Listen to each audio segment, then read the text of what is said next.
Hello दोस्तों, अद्भुत कहानी सागर में आपका स्वागत है। आज की हमारी कहानी है दखलंदाजी। प्रतिदिन की तरह फोन पर आरना का पहला सवाल। हेलो मम्मी, क्या कर रही हो? कुछ नहीं बेटा, वो सब्जी बना रही हूँ। तुम क्यों सब्जी बना रही हो? भाभी कहाँ गई हैं? आज रेनू के कमर में दर्द है, इसलिए वो लेटी है। मैंने सोचा तब तक मैं ही सब्जी बना डालूं।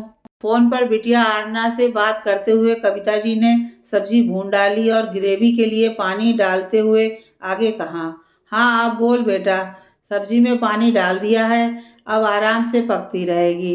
पर मम्मी, भाभी का हमेशा कहीं ना कहीं दर्द होता रहता है। आप इतने उम्र की हैं, फिर भी भाभी से ज़्यादा ही काम कर लेती हैं। आपकी तो हड्डियों में दर्द होता है ना।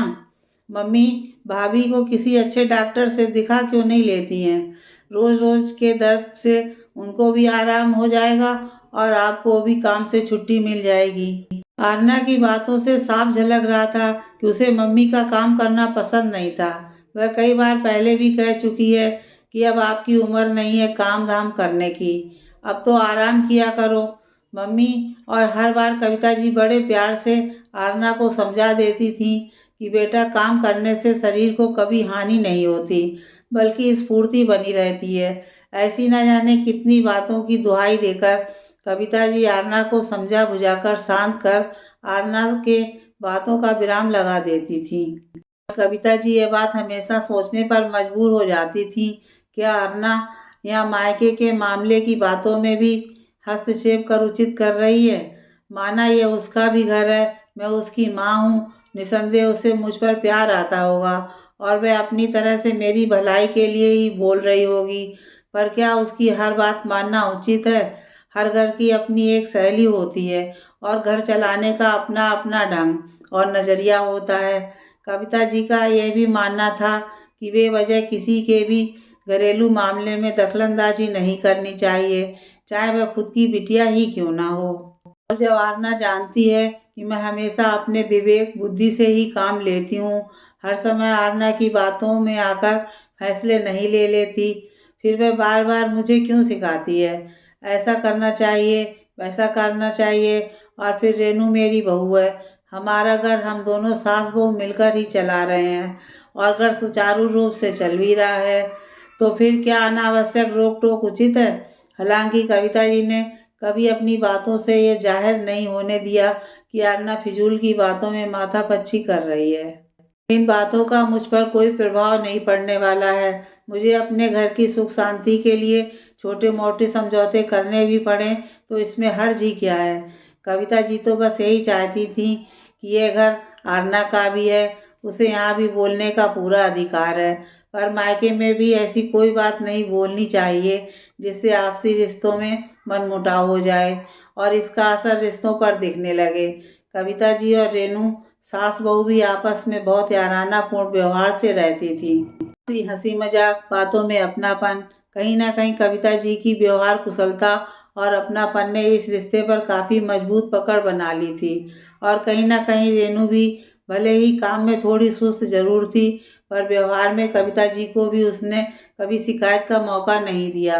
इसीलिए सास बहू में काफी अच्छी तालमेल थी। काफी दिनों से कविता जी के मन में एक बात चुभती थी और इस बात को कविता जी बड़े धैर्य पूर्वक और प्यार से बेटी आरना को समझाना चाहती थी। उन्हें लगता था कि बातों ही बातों में कहीं आरना रेनू को मेरा पक्ष लेकर या अपने ससुराल से तुलना कर कुछ ऐसी बातें ना बोल दे जिससे ननद भाभी बाहम सास बहू के रिश्तों में भी दरार आ जाए।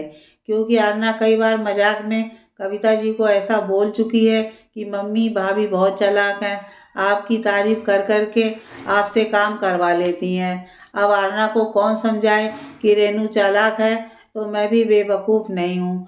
घर परिवार चलाने के लिए थोड़ी बहुत बेवकूफ़ी करना भी गलत नहीं होता, और ऐसी बेवकूफ़ी जिसमें कोई हानि ना हो। जैसे ही अगले दिन आरना का फोन आया, पहला सवाल, क्या कर रही हो मम्मी? व्यंग में आरना ने पूछा, आज बहू के लिए क्या बनाया है? बस जैसे कविता जी इसी प्रश्न के इंतजार में थी। आज उन्होंने सोचा अच्छा मौका है आरना को समझाने का, अतः उन्होंने बात को ना घुमाते हुए स्पष्ट रूप से कहा, कैसी बात कर रही है आरना? यह हमारे घर की व्यवस्था है, बेटा, हम दोनों सास बहू आपसी सामंजस्य से मिल बाँट कर खाना बनाते हैं और बहुत अच्छे ढंग से घर चल रहा है बेटा। और मुझे कुछ भी होता है तो संभालने वाली मेरी बहू रेनू ही तो होती है। अब बूढ़ी हो गई हूँ ना, वो तो मैं काम कर कर के इतनी एक्टिव रहती हूँ कि आसानी से बीमार नहीं पड़ती। पर जब भी मेरी तबीयत खराब होती है तो रेनू ही मेरी देखभाल करती है और आगे भी कौन है, वही तो करेगी। अतः उससे मिलजुल कर रहने में हर्ज क्या है। हम सास बहू एक दूसरे का पूरा ख्याल रखते हैं। तो तू ये रोज रोज इस विषय पर बातें ना किया कर बेटा। इस पर बात करने के लिए मैं और रेनू सक्षम हैं। फिजूल में इस विषय में टेंशन ना लिया कर और मायके में अनावश्यक हस्तक्षेप ना किया कर। आज कविता जी ने अपने मन की बात आरना से बोलकर उसके फिजूल की बातों पर विराम लगाना ही उपयुक्त समझा। आरना भी अपनी मम्मी के विचारों को भली भांति समझ चुकी थी। अब वह जान चुकी थी मायका मायका ही होता है। अनावश्यक रूप से हर बात पर अपनी राय थोपना उचित नहीं है। जहाँ वो एक लंबे समय से रहती ही नहीं, वहाँ की बारीक वस्तु स्थिति के बारे में अनभिज्ञ है। कई बार घर का सिचुएशन अलग होता है और बताने का ढंग बहुत अलग, और सुनने वाला अपने ढंग से समझता है। इसलिए कई सुनी बातें और यथार्थता काफ़ी अलग होती है। वो तो भला हो मम्मी का, जिन्होंने हमेशा मुझ पर एक रेखा खींची है।